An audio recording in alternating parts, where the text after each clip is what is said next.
Comme promis, on se retrouve aujourd'hui pour une petite vidéo bonus.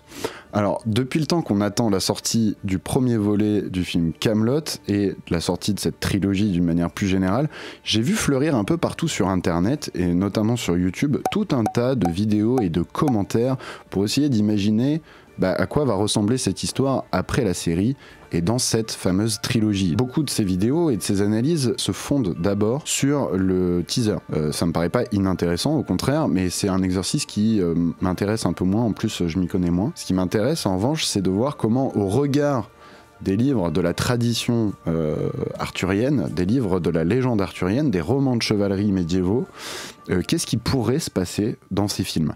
Et ça, c'est un peu plus dans mes cordes, et je vous propose d'en parler à la cool aujourd'hui, tout de suite. Vous prenez pour un enseignant? De quoi? Non, je sentais que c'est le moment de faire une vanne, mais il n'y a rien qui est sorti. Générique.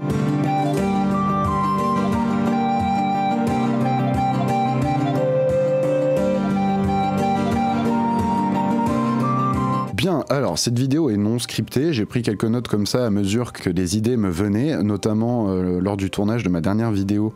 Je vous invite à la regarder d'ailleurs, abonnez-vous, activez la cloche et tout ça. Vidéo du coup qui parlait d'Yvain, de Lancelot et d'un autre chevalier de la table ronde qui n'est pas présent dans la série, qui s'appelle Érec. Au fil de mes recherches, de mes relectures de ces romans, etc., il y a plusieurs choses qui ont fait un peu tilt, et je me suis dit, il y a de grandes chances que ça se passe dans les films, et pour d'autres trucs je me suis dit il y a quand même peu de chances que ça arrive, mais ce serait hyper cool. Du coup je me suis dit que j'allais vous présenter ça tranquillement dans cette petite vidéo. Si Joseph d'Arimathie a pas été trop con, vous pouvez être sûr que le Graal, c'est un bocal à anchois. Le premier auteur à parler officiellement du Graal, c'est Chrétien de Troyes, dans son roman Perceval ou le Conte du Graal. Dans ce roman, Perceval tombe un jour, au gré de ses aventures, sur un type dans une barque qui pêche et qui s'avérera être roi, le roi d'un château. Et ce roi s'appelle le roi pêcheur. Son prénom c'est Pélès ou Pélas, ça dépend des versions. Le roi pêcheur invite Perceval à passer la nuit chez lui, et il se trouve que pendant le dîner va avoir lieu un cortège, un défilé un peu étrange, comportant plusieurs personnes, des serviteurs du roi pêcheur.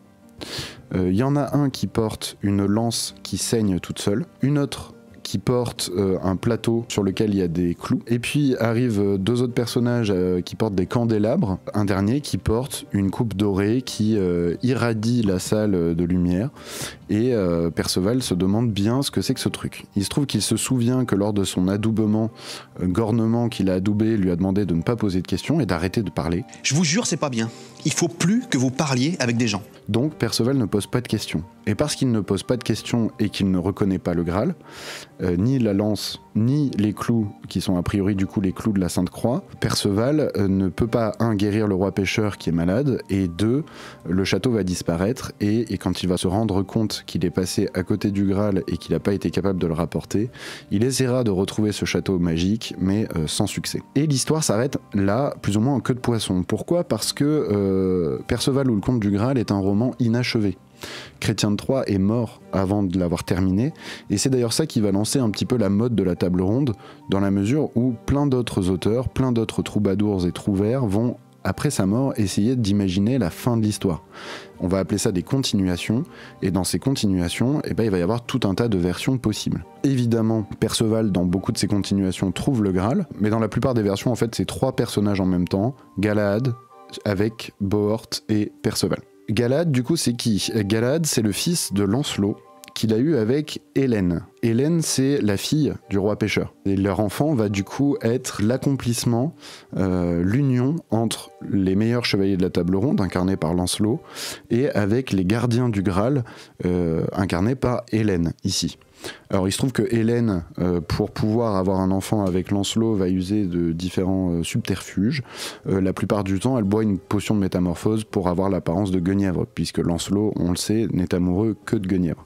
Est-ce qu'on a des références à tout ça dans la série Kaamelott? Moi j'en vois plusieurs. Déjà il y a l'épisode où Perceval raconte qu'il a trouvé des clous rouillés, qui sont a priori les clous de la Sainte Croix, et qu'il les a balancés dans un ruisseau pour pas choper le tétanos. Vous avez ramené les clous de la Sainte Croix? Les ramener? Vous voulez que je chope le tétanos ou quoi? Je les ai foutus en l'air, oui.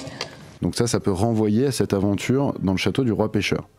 D'autre part, on a Perceval qui pêche. On le voit à plusieurs moments quand il discute avec Arthur, et où il explique d'ailleurs qu'il pêche en mettant un caillou au lieu de mettre un hameçon pour pas pêcher de poisson et pour en fait juste profiter de l'instant pour méditer sur la condition humaine, etc. Voilà. Il y en a qui picolent, d'autres qui se battent à l'épée. Moi je fais ça. Au moins je fais de mal à personne. Ben non. C'est un des passages les plus philosophiques, entre guillemets, du personnage de Perceval.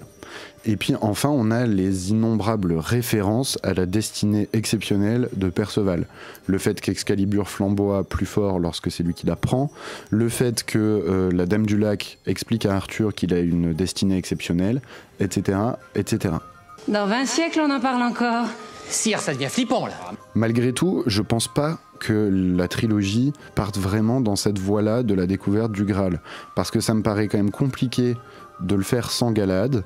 Et pour arriver à introduire le roi pêcheur, Hélène, une union possible avec Lancelot, Galahad, le fait que Galahad grandisse, atteigne un âge suffisant pour accéder à la table ronde, etc. Tout ça, ça me paraît quand même franchement compliqué. D'autre part, il y a une théorie à propos du roman de Chrétien de Troyes, une théorie, ma foi, pas inintéressante, qui dit qu'en fait le Graal, Perceval n'aurait jamais dû le trouver.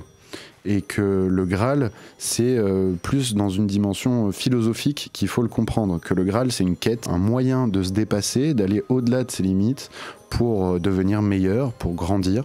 Et que du coup, le Graal, il est par essence inaccessible. C'est un objectif inatteignable, mais qui est là pour nous faire grandir. Cette vision philosophique du Graal, on la retrouve pour moi dans la série à plusieurs moments. Déjà évidemment à la fin de la série, alors je m'apprête à spoiler un gros truc, donc je vais mettre un timecode pour ceux qui auraient pas vu la série, mais bon, ça fait 10 ans qu'elle est sortie, donc réveillez-vous les mecs, hein.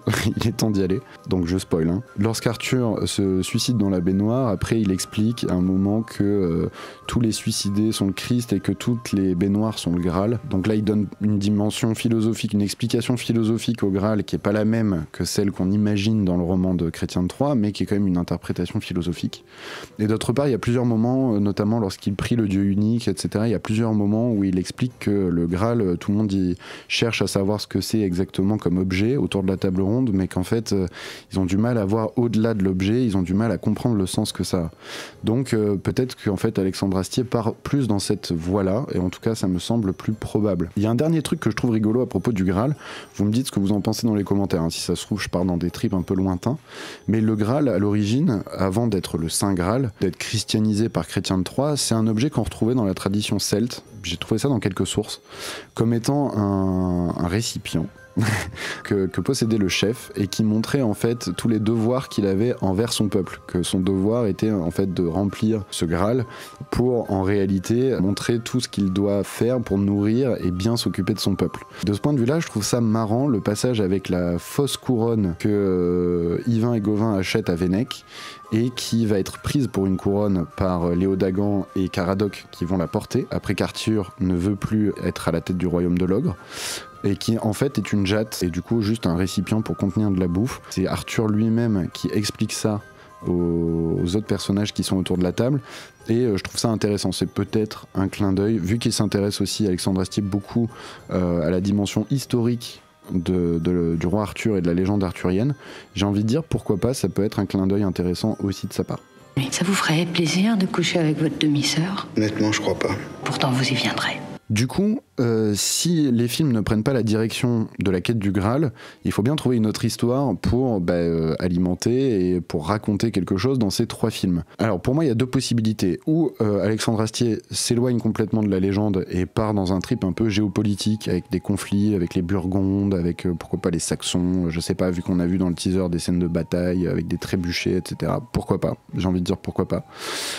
Mais pour moi, ça va être compliqué de s'éloigner complètement de la légende alors que toute la série en est imprégnée. Et je vois pas comment Alexandre Astier pourrait se passer du personnage de Mordred.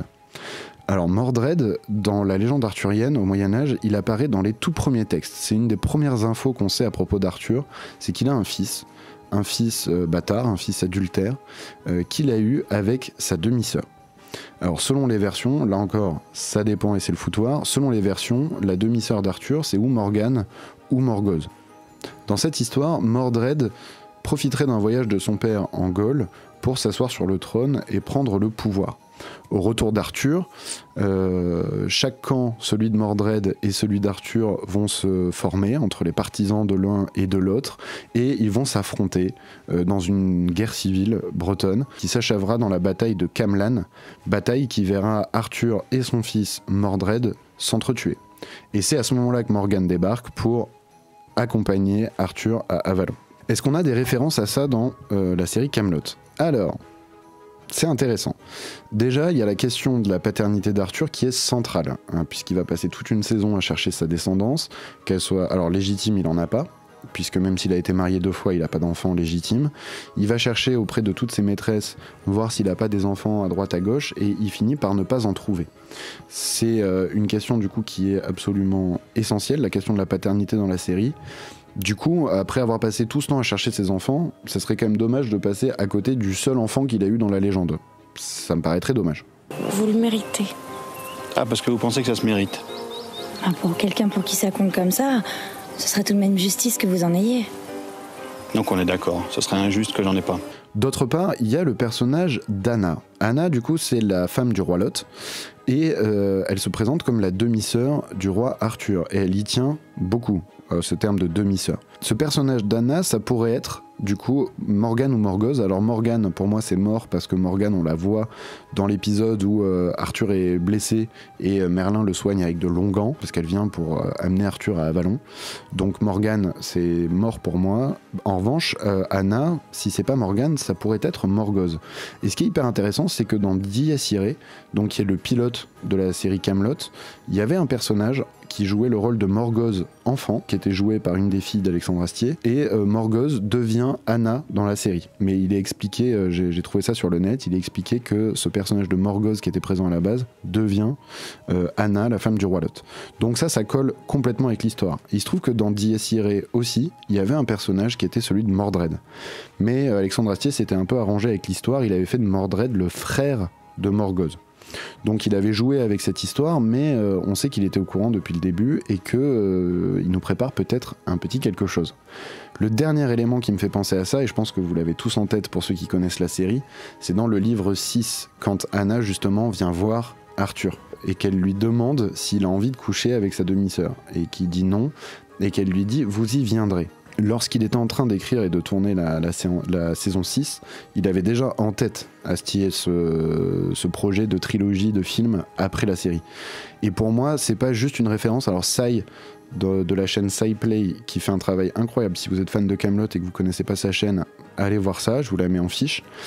Sai explique que c'est possiblement parce que Anna fait un transfert de Uther Pendragon sur Arthur et que du coup elle aurait possiblement été violée par Uther Pendragon et donc elle le reproche à Arthur. C'est une explication que je trouve hyper intéressante, mais pour moi c'est plus que ça, c'est une amorce de l'intrigue de cette trilogie qui va du coup porter sur la naissance et l'avènement de Mordred.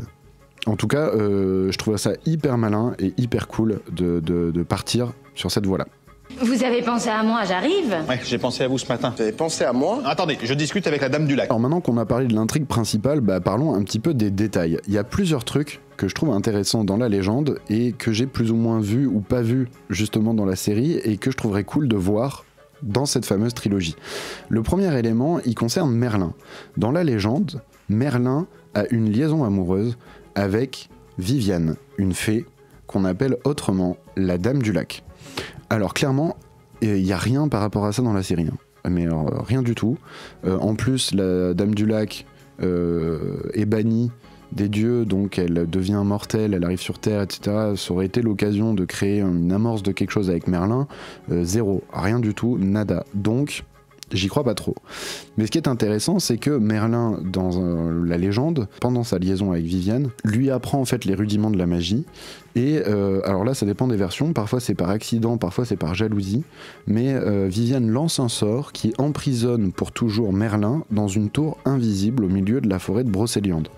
Et c'est comme ça que Merlin disparaît de la légende arthurienne. Bon, déjà, c'est hyper classe comme histoire. Coco Lastico, au début de la série, c'est un vrai branquignol, et puis petit à petit, il s'affirme, il devient plus sombre, plus complexe. Il quitte Kaamelott parce qu'il est vexé du manque de reconnaissance d'Arthur, pour qui il a tant fait. Il justifie son manque de talent par le fait que ses dons sont plus proches du druidisme, ce qui est le cas dans la légende arthurienne, des pouvoirs plus naturels, et que donc un enchanteur enfermé dans une cave d'un château n'a aucune chance de réussir quoi que ce soit. Et en fait, le personnage de Merlin est finalement assez bien calqué sur le personnage dans la légende. Alors, dans la légende, il est quand même moins branque que ça, mais il y a quand même pas mal d'échos. Le seul truc qui manque vraiment pour suivre fidèlement la légende arthurienne concernant Merlin, c'est cette liaison avec la Dame du Lac. Alors, ça m'étonnerait qu'Alexandre Astier en parle tant que ça dans la trilogie, mais une petite allusion, une petite vanne, une petite ref à ça, moi je mettrais une pièce dessus, et en tout cas j'ai hâte de voir ce que Merlin va devenir dans cette trilogie. J'ai hâte de le voir réellement s'accomplir et s'affirmer en tant que grand enchanteur de Bretagne, vainqueur de la belote de Winchester. Je pense à une chose. On pourrait pas plutôt dire les petits pédestres, dont un au lion. Alors, il y a un autre truc que je trouverais vraiment ultra cool, mais qui, pareil, me paraît assez peu probable. Ce serait la présence d'un lion dans le film. Je m'explique. Dans la légende arthurienne, il y a 2 lions. À ma connaissance, il y en a peut-être d'autres, mais selon moi, il y en a 2. La première histoire qui comporte un lion, c'est évidemment celle d'Yvain, le chevalier au lion. Ça, d'ailleurs, c'est repris dans la série, puisque c'est les 2 petits pédestres, dont un au lion. Yvain et Gauvin. Donc ça c'est bon. Comment dans le roman de Chrétien de Troyes, Yvain rencontre le lion? En fait, pendant ses aventures, il tombe sur un lion qui se bat avec un serpent géant. Tiens, ça nous rappelle aussi quelque chose. Et il décide de prendre la défense du lion. Et le lion, ainsi sauvé, se lie d'amitié avec lui et va devenir son animal de compagnie en fait, et son protecteur. Et donc dans les combats, Yvain se bat toujours accompagné de son lion, ce qui est quand même ultra classe. Le deuxième lion qui apparaît, c'est dans Perceval ou le Comte du Graal, qui en fait, pendant une bonne partie, pas loin de la moitié du roman, en fait, concerne les aventures de Gauvin. Et Gauvin, à un moment, arrive dans un château où il y a un lit maudit, qu'on appelle le lit de la merveille. En fait, dès qu'on s'assoit sur le lit, il y a des centaines de flèches et de carreaux d'arbalète qui sont tirés comme par enchantement sur la personne qui s'est assise sur le lit. Et si jamais il survit, ce qui est le cas de Gauvin, il y a un serviteur qui arrive et qui libère un lion qui va se battre contre celui qui s'est assis sur le lit. Et Gauvin, dans le roman, arrive à tuer le lion, vu que Yvain et Gauvin sont inséparables et sont meilleurs amis, comme dans les romans d'ailleurs. Ça m'étonnerait pas qu'il y ait un lion à un moment, ou une référence à un lion, ou bien qu'il mixe tout simplement ces 2 histoires, avec Yvain et Gauvin qui rencontrent le lit de la merveille, et puis finalement Yvain adopte le lion, ou un truc comme ça. Je me dis franchement, pourquoi pas? Alors après, c'est une question de budget, mais je crois qu'il y a pas mal de budget quand même dans les films. Je sais pas comment ils pourraient amener ça, mais ça m'étonnerait pas qu'ils en fassent quelque chose. Je vous donne un petit exemple intéressant. Dans Yvain, ou le Chevalier au Lion également, il y a un moment où il se retrouve dans une situation où il se bat contre un chevalier qui est aussi fort que lui, et le combat dure des plombes. Et ils finissent par se rendre compte que Yvain découvre qu'il est en train de se battre contre Gauvin, et Gauvin reconnaît Yvain. Et à ce moment-là, le roi Arthur met fin au combat en disant vous êtes de même niveau, ça va durer des plombes, donc je vais me débrouiller autrement, c'est moi qui vais rendre la justice tout seul. Et il y a une ref à ça, selon moi, c'est le moment où on a Yvain et Gauvin qui se battent, et le combat dure des plombes, non pas parce qu'ils sont de niveau équivalent, mais parce qu'ils ont tous les 2 peur de se faire mal, et donc ils se battent comme ça, comme des flancs, tous les 2. Et Arthur, à ce moment-là dans la série, met fin au combat en déclarant que c'est un combat à mort. Mais donc c'est plus une manière de ridiculiser les personnages, mais c'est pour moi une ref évidente à ce passage dans le roman Yvain ou le Chevalier au Lion.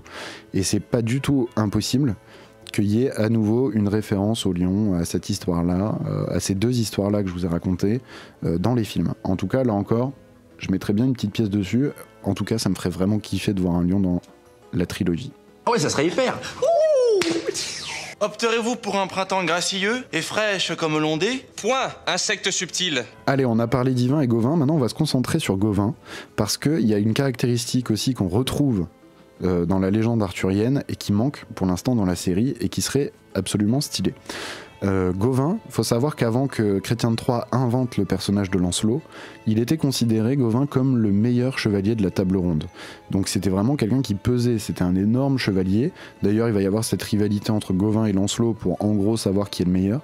Et dans la série, on le retrouve pas vraiment, parce que Gauvin est présenté comme un jeune chevalier en apprentissage, et qu'en plus il est meilleur ami avec Yvain, qui est quand même pas une flèche. Dans la légende, il y a une des choses qui fait la grandeur de Gauvin, c'est son pouvoir. Il a un super pouvoir qui fait un peu super pouvoir de héros de manga cheaté. Mais, je vais vous dire ce que c'est.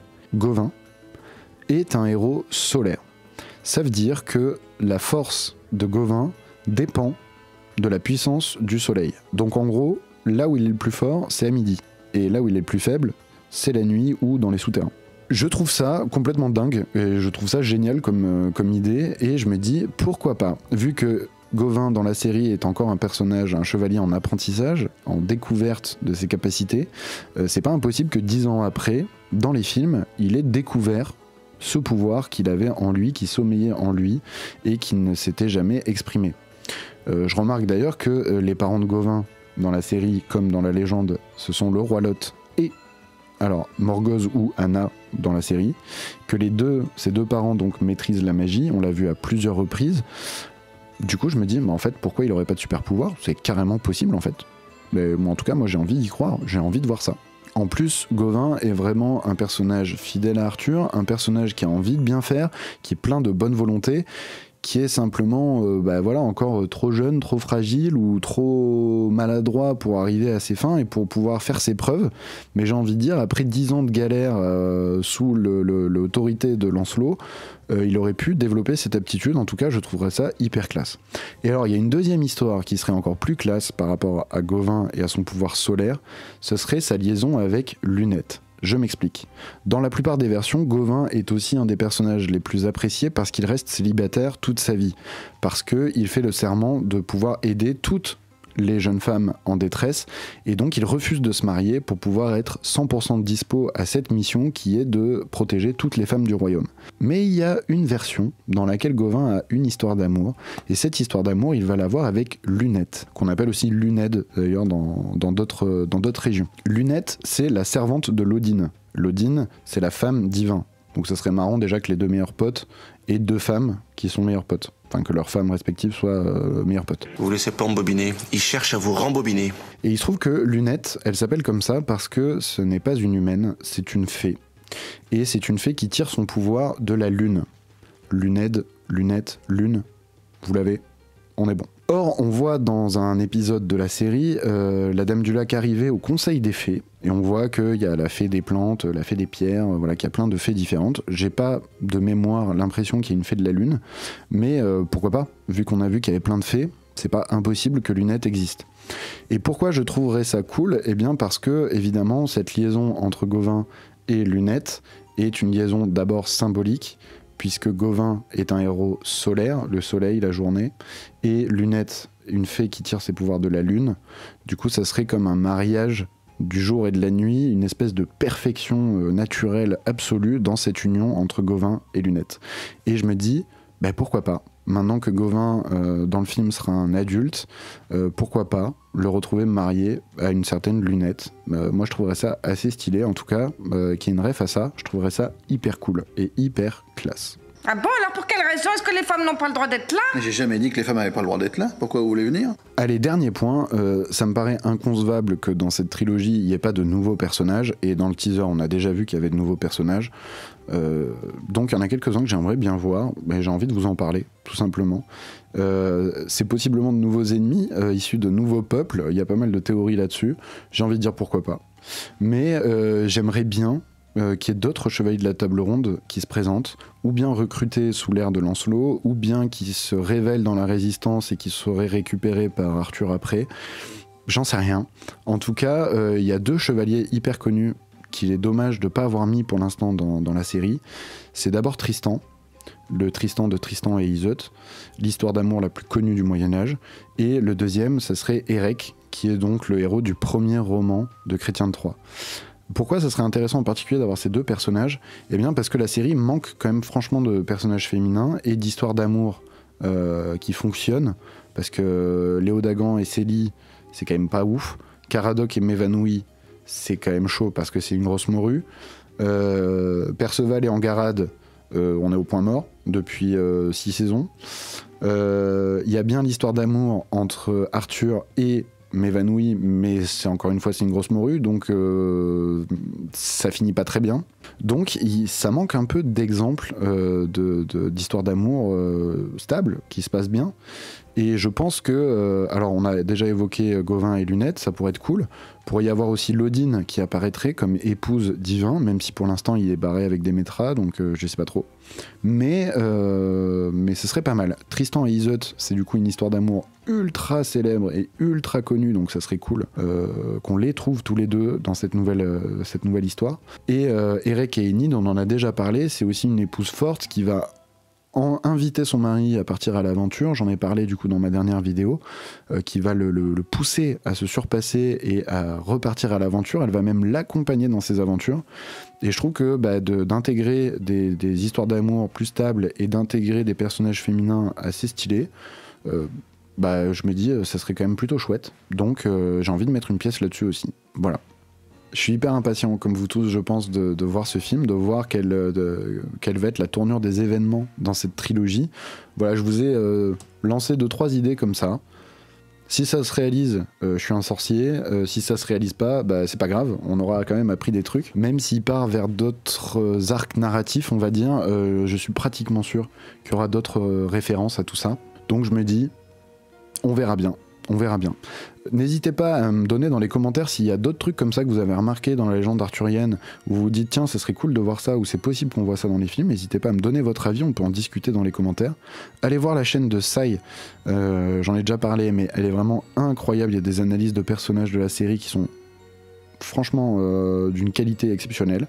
Et en plus, il fait ça aussi, ces analyses de personnages sur d'autres univers, notamment celui d'Harry Potter. Donc s'il y a des Potterheads qui me suivent, foncez voir sa chaîne, vraiment c'est hyper intéressant et hyper bien fait. Et puis je vous dis à très bientôt pour d'autres vidéos bonus, et puis le mois prochain pour parler d'une autre anecdote aussi. En tout cas, d'ici là, portez-vous bien, prenez soin de vous, et puis je vous dis à très bientôt.